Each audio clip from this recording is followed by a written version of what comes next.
Oh.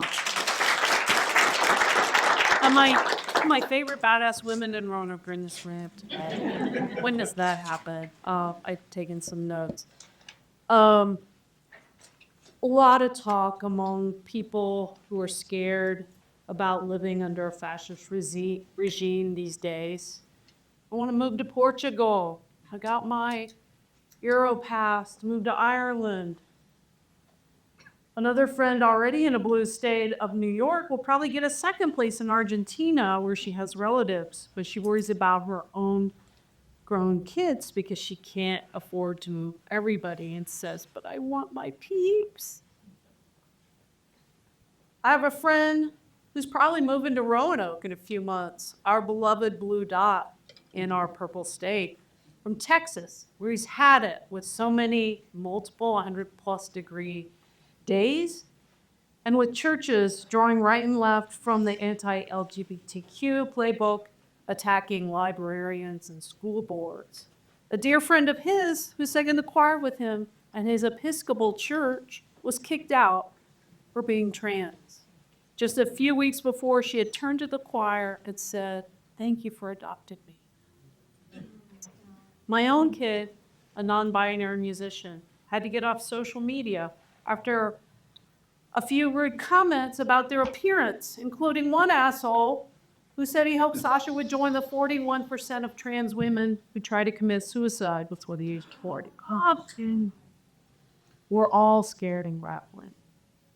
But there is a world of resistance to hatred and the systemic betrayal of democracy that demands us to stay fight.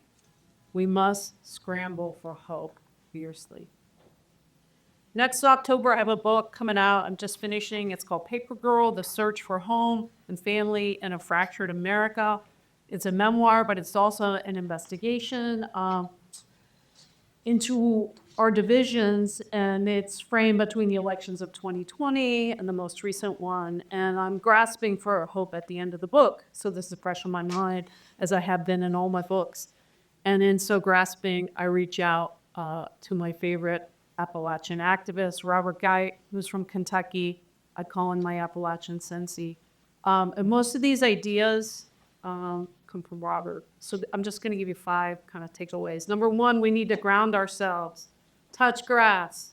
Call your siblings, even the ones that don't vote different from the same as you. Take a walk with a friend. 2, find ways to educate ourselves in the new media environment. Seek sources that help you fill in the gap left by the collapse of mass media and the loss of balanced local reporting. I subscribe to Cardinal News, The Rambler, the Roanoke Times can still kick butt on some days. We've got to get our news where we can get it. Read, watch, listen to things from lots of points of views, but use critical thinking strategies. Who wrote this? Who pays for it? What are their biases? 3, look for ways to join the effort to affect systemic change. Look for organizations led by people in struggle. Virginia Harm Reduction Coalition, I put some brochures out there, is my go-to. They give out naloxone, fentanyl test strips. They connect people with opioid use disorder to care. They literally meet people where they are at parking lots, under bridges, in their office in Old Southwest. They're constantly needing funds as well as volunteers. I know a retired doctor who gives every Thursday to do wound care for them. Another favorite of mine I just learned about several months ago is called Huddle Up Moms. So they're starting a diaper bank, and it's a support center for low-wage moms. Started by an OBGYN who realized that so many of her patients needed more than just medical care. So I have brochures for both of those groups up there. 4, assess your own biases and adjust accordingly. And this, Robert is challenging me with these. Am I snobby? Do I look down on people with whom I want to be in an alliance and or the people I perceive to be opposed to me? Am I too simplistic, too rigid in my thinking? What are my blind spots? Am I coming from a loving place in my thinking and action? Have I found strategies to humbly engage with people whose behavior I don't agree with? Not just people who vote differently, but also people who don't vote. And we need to think a lot about people who don't vote. People don't vote. It's easier, I know, to just check out some days than it is to engage, but we can't just check out. And lastly, engage in holding politicians accountable and find ways to participate, reflection, and analysis of how we're behaving the citizens.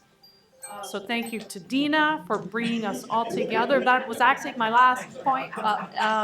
Thank you for bringing, you're going to meet my dear friend Andrea Pitzer, who comes from this with just a world of historical perspective. And just remember what Mr. Rogers says, always, when you're scared, look for the helper. Thank you for being the helper.